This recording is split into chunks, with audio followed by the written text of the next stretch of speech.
So Lorna, welcome back. It's been a year plus layoff for you. How tough has that been for anyone who may not know? Where have you been over the past year plus? It's pretty tough, I think, to take that much time off, but there's some positives to it. Like, I needed to let my foot heal, and I never stopped working in that time, you know what I mean? So I still managed to get a lot of work in. I just had to work different areas of my game, which I think is really good for you. You know, it's really good for fighters to branch out like that. So in some ways it can be a blessing in disguise. You know, of course it would be nice to fight 4 or 5 times a year, but we don't really have that option anyway, so it's like, it's fine. It is what it is. There's nothing I could do about it. What do you do? Just, I mean, like you said, you keep working. It's not like you're just sitting there the entire time, but what do you do to occupy other spaces of your time that would usually be put towards maybe specifics of a fight, those extra training sessions? I would still go to like all the same training sessions that I would go to. I would just have to change up the exercises I could do. So in strength and conditioning, I ended up doing a lot of like heavy lifting instead of a lot of like plyometrics and stuff like that.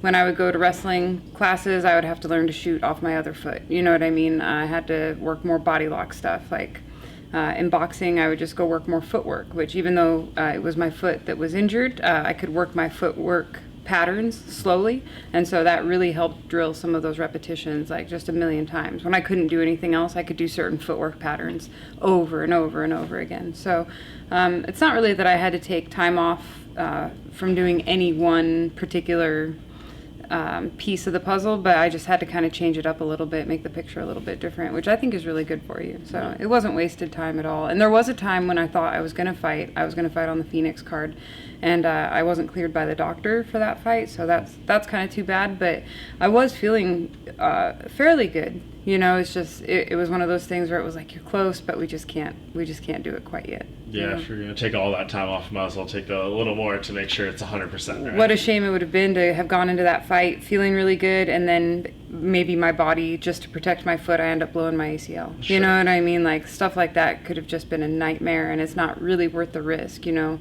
So taking the time off was really good for me. Yeah, I know you've been through a lot in your life in general and everything. We've done some stories, you know, dating back a few years and everything. Does that experiences and, you know, maybe those hard times make something like this a little easier to endure?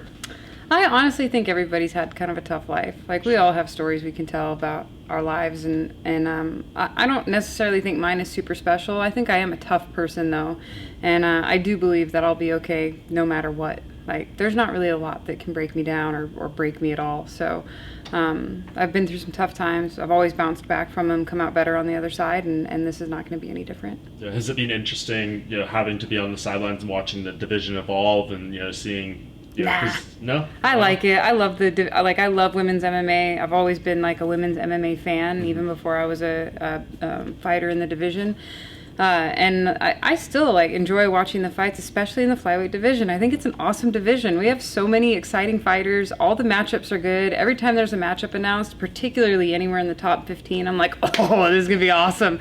I can't wait. It's like when the fights start, like, even if I don't even know the two girls fighting, I get like butterflies, and I can't wait to see like what the outcome is going to be and what they're going to look like. I don't know if that will ever be different for me. I love the flyweight division. I think it's badass. Yeah. Is it good, you know, timing wise? I guess, you know, you are fighting here. We got a title fight just next week. Yeah. Valentina Shevchenko against Liz Carmouche. I mean, obviously, you know, you're not coming off a win going into this fight, but you feel like winning here, you kind of put yourself in a good spot to be like, oh, here I am right here. Then the title fight's the next week. Yeah, I haven't really thought about it. I didn't even realize that was next week, to be honest with you. Like, I haven't really thought about it that much. All I'm really focused on is having a good performance, going out and doing my very best, and making my family and friends proud of me, you know, and making myself proud. But that's all I really think about, is I just want to make sure Lauren Murphy's having a good performance. I enjoy watching the other women, and I do get excited for them, but usually I don't even know who is fighting until that day. Fair enough.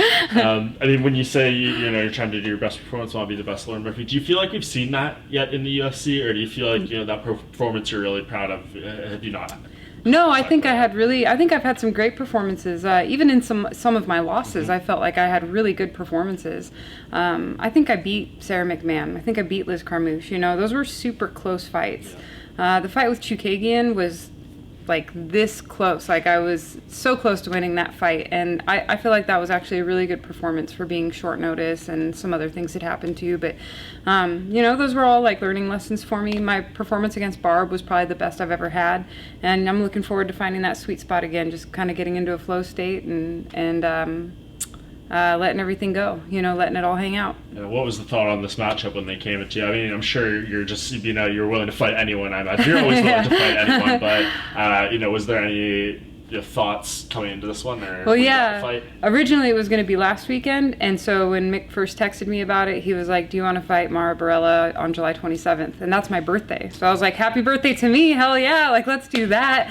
And then the fight got moved, which is totally fine. You know, it being on a certain date isn't really a big deal to me, but Mara's a good grappler, and so I'm looking forward to testing myself against a good grappler again. Like, I want to see if I can negate that grappling a little better this time than maybe I did with Sajara or than I did with McMahon. You know, I've fought some of the very best grapplers in the UFC, some of the best female grapplers that are in 135 and 125.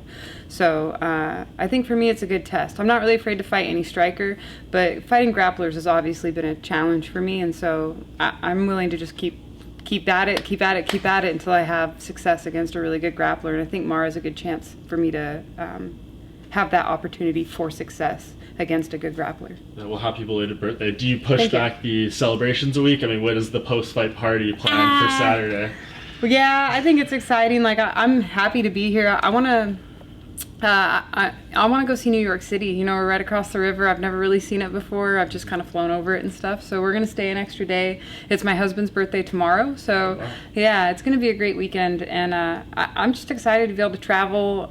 This is crazy to me. Like, I never thought this would be my life, but it's enough of a birthday present to me to just like be here, be in one of the most exciting divisions in the UFC, be ranked in the top 10, looking forward to having a great fight against another female that's ranked in the top 10, and then go explore one of the biggest cities in the world that I've never gotten to see yet, make some money while I'm doing it. Like, this is gonna be awesome. Yeah, I'm really jacked up. Life is so good. That's why they call me lucky.